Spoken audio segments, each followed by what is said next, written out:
Ramanathapuram MSK நகரில் உள்ள பகவதி அம்மன் கோவிலில் உத்தன்லாகல் கிராம உறவின்முறை இளைஞர் பாசறை மாவட்ட பார்வை இழப்பு தடுப்பு சங்கம் ஆகியவை இணைந்து நடத்திய இலவச கண் சிகிச்சை முகாம் நடைபெற்றது. சங்க நிர்வாகிகள் தலைவர் சுரேஷ்குமார், செயலாளர் பாலசந்திரன், பொருளாளர் சூரிய மணிகண்டபிரபு, சட்ட ஆலோசகர் சதீஷ்குமார் ஆகியோர் வரவேற்றனர். முகாமை முன்னாள் அமைச்சர் டாக்டர் மணிகண்டன் தொடங்கி வைத்தார். முகாமில் மதுரை அரவிந்த் மருத்துவமனை மருத்துவர்கள் கலந்து கொண்டு கண் பரிசோதனை மேற்கொண்டனர். சுற்றுவட்ட பொதுமக்கள் ஏராளமானோர் கலந்து கொண்டு கண் பரிசோதனை செய்து கொண்டனர்.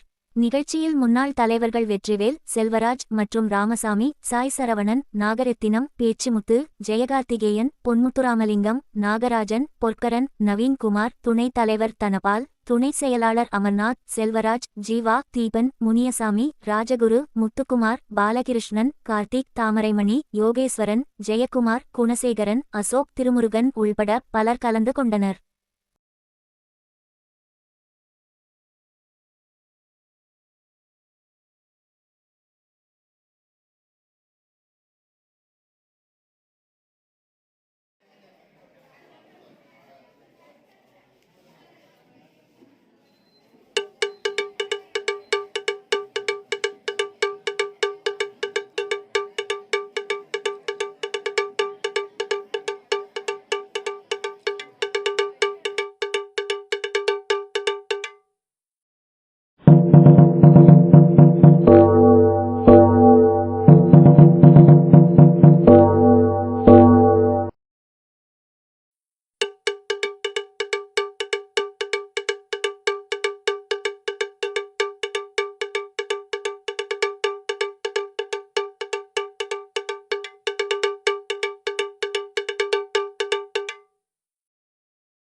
இது போன்ற பல செய்திகளை உடனுக்குடன் தெரிந்து கொள்ள சப்ஸ்கிரைப் பண்ணுங்க. மறக்காம பெல் பட்டனையும் பிரஸ் பண்ணுங்க.